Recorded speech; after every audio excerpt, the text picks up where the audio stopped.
Here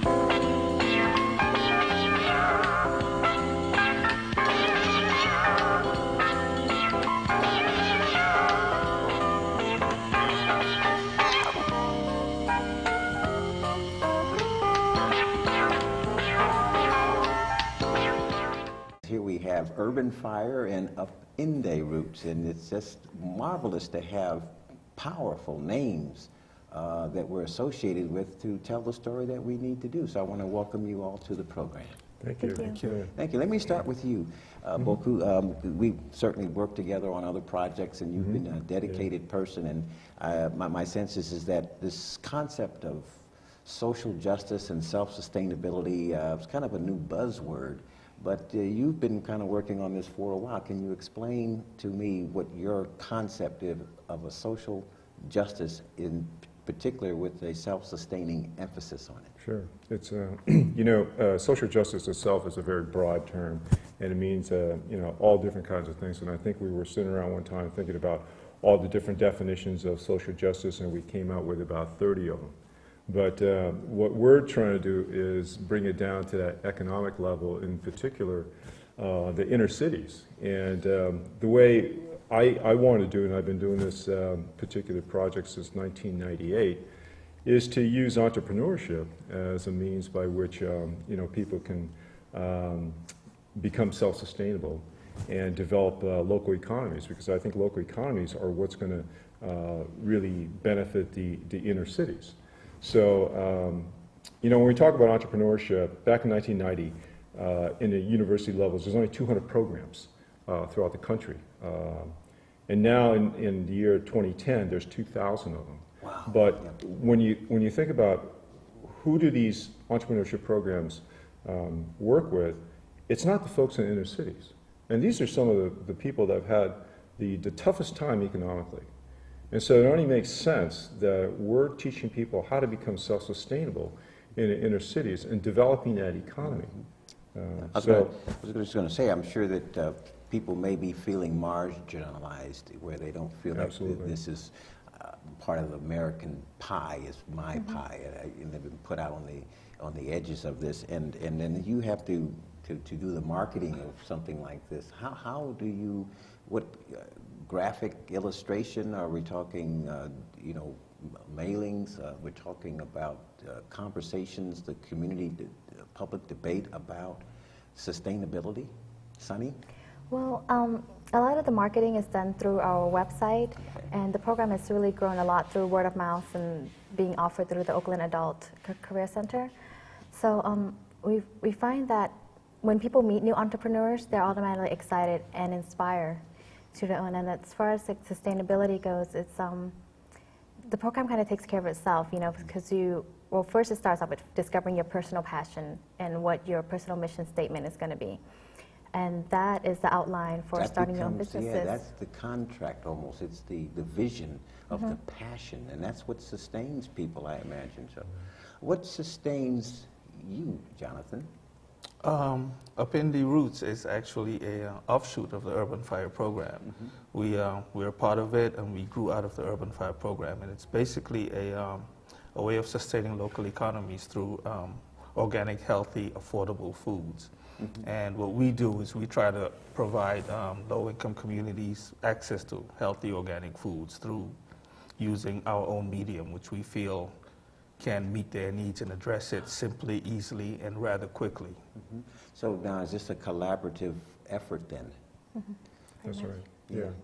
Well, so everything we did basically came out of the Urban Fire program. And so, some of the things we wanted to talk about today are some of the results. And I think what we have to always understand is that in order for self-sustainability, for entrepreneurship to really work within the inner city, that means that the whole community has to get engaged. So one of the things that we do is we really go out and we try to get like the city, the public organizations, the private companies to come in and be a part of it. Because we're saying that if you want to have a sustainable and you want to have a thriving local economy, you got to participate. And you got to participate with all the various things that are going on that are going to create that kind of an environment. And like Huey Newton once said, if you're not part of solution, you're part of the problem. Right. And so So the they're way taking we it look at it, yeah. into their own hands, and they're solving the issues, particularly with an economic emphasis Absolutely. that they face. And how anyone can answer this, but how believable is it? I mean, have you seen results where people have done something and they say, wow, we did that? Have you had a chance to work on things like that? I think Ignite Expo is a perfect example of that, because it's an expo that's put together by graduates from the programs and students currently in the program. So it's a really unique expo of a kind, where students are actually using hands-on training from classes. They secure the fundings for the event. They get all the necessary permits and licenses for the event together. They reach out to the community to get people to come. And so to me, the expo itself is the epitome of what is it all about. You know, you put it out there and it happens. And last year we had 3,000 people who came to the event. And so, you know, and that was a work of 30 students together, you know, putting this event for 3,000 people. So there's an inner city that is communicating with the powers, I imagine, that be, whether that's the city council, whether that's the school board, whether that's the board of supervisors, whether it's a nonprofit, whether it's the chamber of commerce. So it's all in the soup, in the mix, so to speak. Yeah. And this concept of sustainability, like just take the food aspect of it. I mean, I'm thinking, well, where is it, like a farmer's market kind of an idea? Well, a farmer's market is the ultimate aim of the Upinde Roots program. Okay. What we're trying to do basically is, first of all, get people into growing their own foods. You know, just making in food the inner city. In the inner city, making it accessible right there, organic, healthy food, so they grow their own food, so they have control and ownership over that, and then developing farmers markets to serve as an economic tool where they can, you know, sustain their own local economy, circulate the dollar, and just create a network of Now, you mentioned circulating the dollar, and it seems that also that we're going back in time to do how we used to do before we had all these big commercial supermarkets and things like that. What is your claim? What are you claiming that this idea's time has returned? Absolutely, because according to the UN, by 2030, 70% of the world's population will be living in urban centers. So that raises the problem of where's the food going to come from and space. So in order to solve that problem and not depend on traditional methods of food coming in from rural communities, the urban dwellers have to take responsibility for their own foods so they can consume it while it's fresh. I'm just wondering if it's a race for you to get the information out to the people versus, say, the powers that be, and say, no, don't go out there and tell them these kinds of things, because we make our money by not having a community garden, for example. Yeah. So what kind of interface do you have with the business community? Well, right now we don't have how much of a interface with the business community, but I should go back and explain how our growing medium works. Okay. Because with most urban farms, they're called micro farms, you have to find a plot of land, and then you have to cultivate that land and make it fertile, and then you can grow it. So one of the things that we recognized was the fact that you know, there's going to be people, especially low-income folks that live in the inner cities, that are not going to have the land. And they're going to be living in a place where they don't have yard space. So what we have is something called an earth box. And it's a box which is made out of plastic, which is food-grade plastic. And we can create an organic growing environment in it. That box is only 30 inches by 14 inches, and it's only 11 inches high. So you're talking about 2 cubic feet. And in that, we can grow 50 pounds of tomatoes. We can grow 35 pounds of cucumbers. I mean, we can grow a tremendous amount of these little small things that can be placed onto porches, onto decks, onto stairways. So if you don't have the property, you can still be an urban farmer by having one of these boxes and having organic foods that you can grow. And you can grow a tremendous amount. So the first concept about Upinde Roots would be that we want to teach people how to be able to become self-sustainable food-wise. And if they can get really good at it, and we can propagate this across the communities, then we can start to establish farm sites where, using this process, we can start to create micro farms, which then can develop into farmers markets in every community that there is.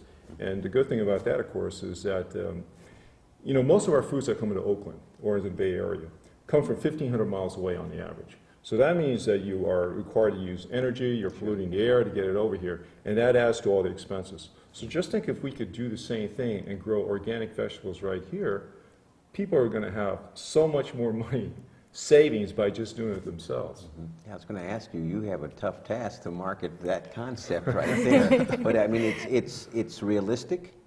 It seems to be the trend that we're moving to.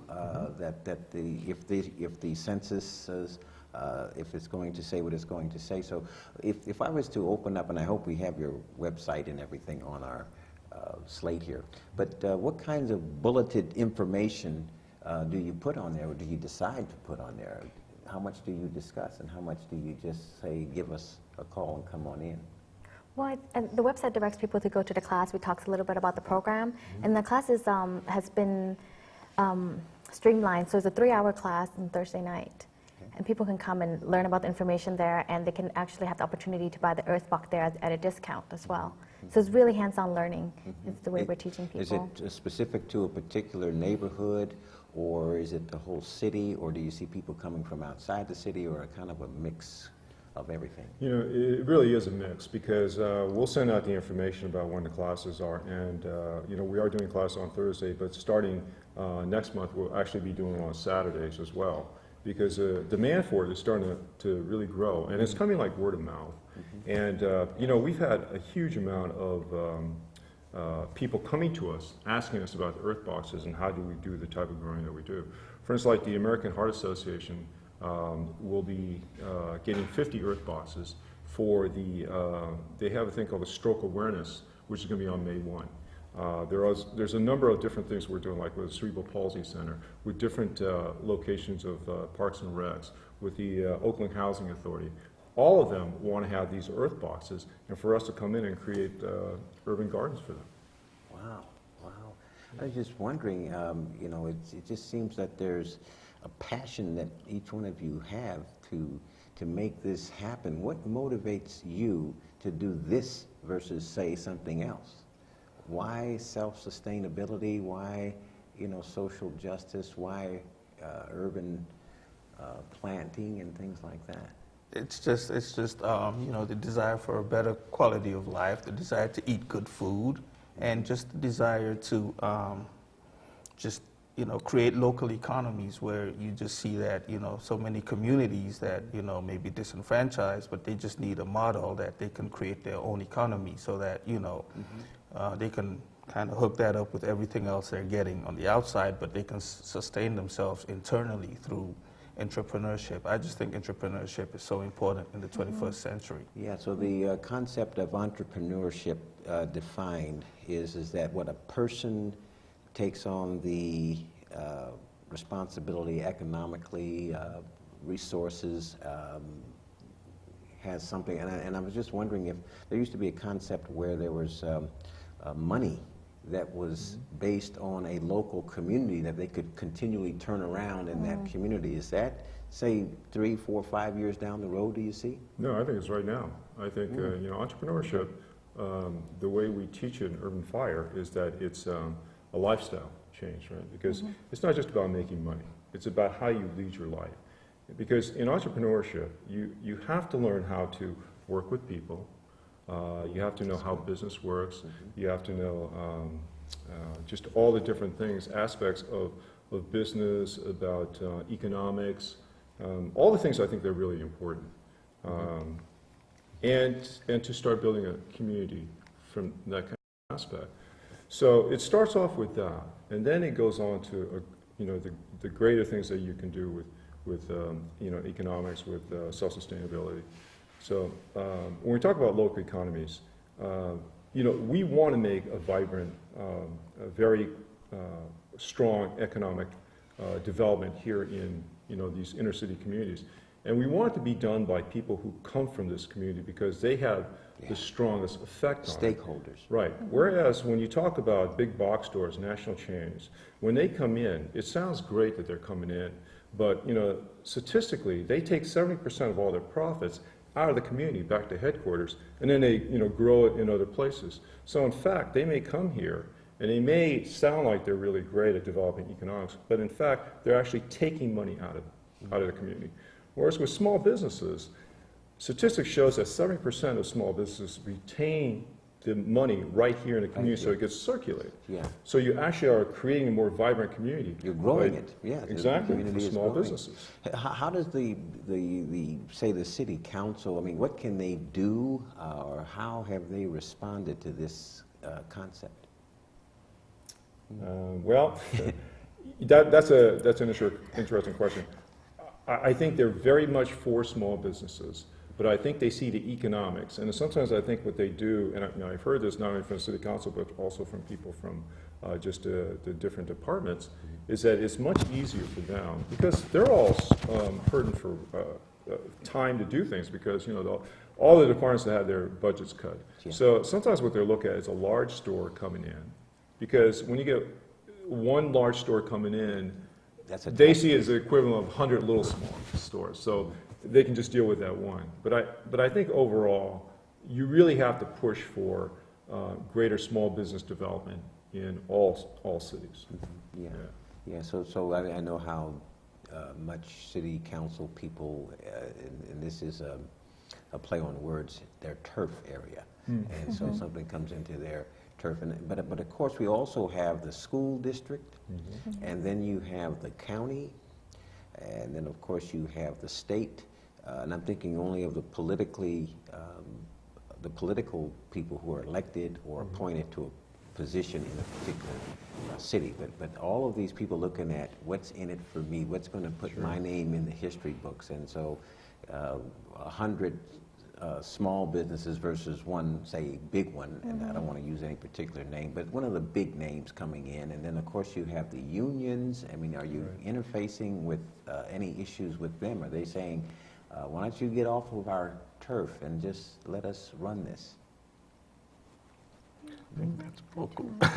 No, I've never had that. You haven't? Okay. Yeah, no, I think It's a good thing then. I mean, it's helping them. And certainly the last people in line would be the recipients, but the recipients are in fact the entrepreneurs. Yeah. So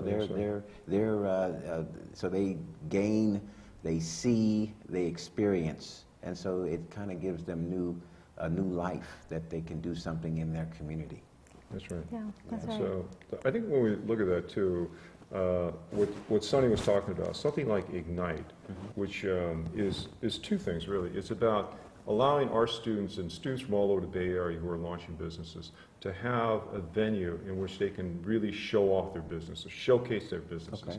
The number two thing is to show the public that, you know what, here's all these people who are like, had just an idea. And through this program, and through different programs throughout the Bay Area on micro enterprises, they've been able to develop the skills and be able to launch a business. So here's an event which shows people that this is very possible to do.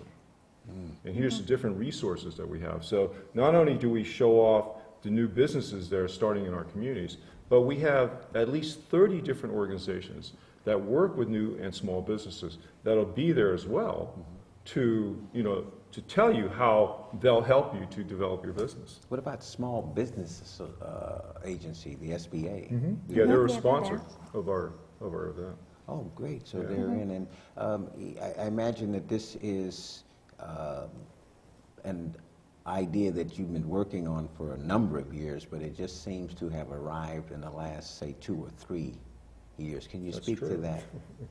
Yeah, well, this will be the 5th year that the event is put on, and it's an annual event. Okay. So I think the growth has really been in the last couple of years where we started to get bigger crowds and more recognition, more sponsor for the event. Does any of this connect to the other communities across the fruited plain of America? I mean, are there conversations like here in Oakland, say in Detroit or in Atlanta or in New York City? Yeah, it's funny you say that. Last year, the Small Business Administration had told us about a grant to develop our program, Urban Fire. And so we wrote a grant with the National Community Development Institute as our partners, and NCDI is located in various communities throughout the United States. And so they, as our partners, wanted to develop Urban Fire so that it wasn't just me teaching a course, but that we can do a train-the-trainer program.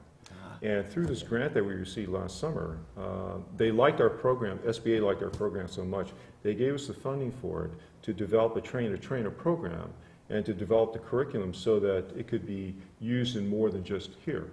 So if we're successful with it this year, then the SBA has said that as much as 4 years into the future, they'll allow us to develop the program so that we can take it to at least 24 cities throughout the country.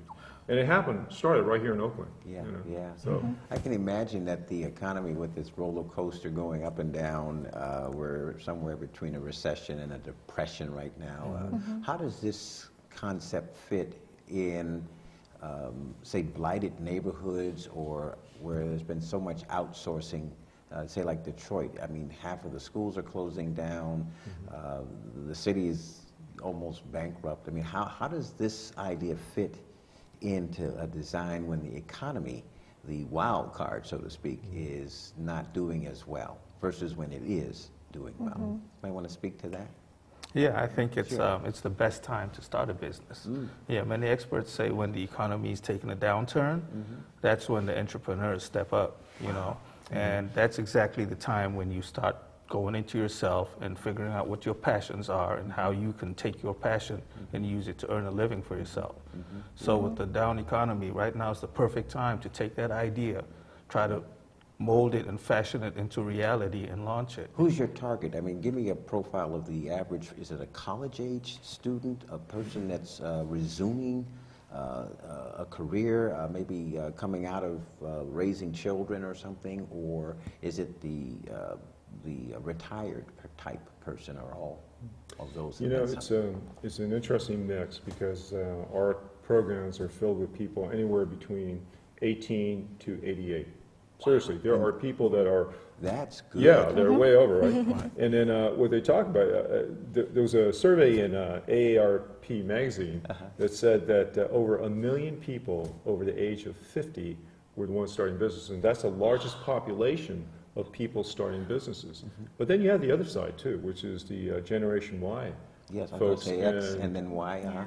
They're starting business at the age of 12, 13 years old because they can do it right on a computer in their bedroom. You know, and it doesn't cost anything. Yeah, Because they got all the tools on the internet. Yeah, and you know, I would think that an idea like this might have come from a mind that was in the 5th or 6th grade, because they have no boundaries. They don't Right. see the obstacles in the way that I would see trying to even conceive of an idea like this. So I'm going to ask you about Upinde. Does that mean something, or is it just acronyms, or the Yeah, roots? Upinde does mean something, and it was actually developed here with Boku right here, and ourselves. We talked about it, and Okay. it's a great idea that we just kind of agreed on. It's actually a Swahili name. Okay. Upinde, it means rainbow in Swahili, but we pronounce it Upinde because it also applies to our program. It's like we explain about the earth boxes, the way they receive their water is the water comes up from the bottom, up into the roots up in the earth, Yeah, you know, yeah, yeah. and they So get it's- their water from the bottom. Yeah, So it's it a was practical name. a practical name. Yeah. It describes the way the earth box works, and it refers to the diversity of the Yeah, I was going members to in say our the group. rainbow, the diversity in our, because, you know, Oakland has gone through a gentrification of a sort, right. and maybe we can just speak to that. Are these mostly people of color, or is it the combination of just all different ages, all different religious backgrounds, different ethnic groups, cultures? What are you seeing coming through the doors? Well, you know, with Urban Fire, it's one of the few programs that allows anybody to come in. Like a lot of the entrepreneurship training programs in communities are either for women, or they're for immigrants or immigrant women. Okay. So we're one of the few programs that allows anyone that wants to become an entrepreneur to come in. Now, our target, though, is people of low income, people who are you know, on welfare, coming off of unemployment, haven't had work for a while, are underskilled, coming out of prisons, coming out of drug programs, these kinds of things. Because we really feel that these are the folks that need to be self-sustainable. For the most part, they're not going to go get a job. They're not going to be hired. And so, you know, what course of action do they have? Entrepreneurship is really one of them. And if you take a look at what's going on in the United States, right now, 35% of working people in the United States are self-employed. But how many of those people really know how to run a business? And that's a really important point. And that 35% is growing. And in fact, there was a statistic by the U.S. Bureau of Statistics that said this year, by the end of this year, 40% of us will be self-employed. Yeah. So what I'm seeing then is that a program that you run, for example, is an example of entrepreneurship. Absolutely. But it's in the food industry, Right. and what your program is doing is creating entrepreneurs. That's right. And so it works to almost everything. Right. Just taking the matter into your own hand. Well, we've just about run out of time, and I want to thank all of you for coming on the program. We only scratched the, quote, surface of the earth, but we are planting a very, very important seed. Yeah. And I just want to thank all of you for coming on our program. And so Thank you. you in the audience there, you can become an entrepreneur. And one of the ways you can do that is to make contact with Urban Fire and Upinde Roots. And we'll see you next week. So long. Oakland is a cozy, friendly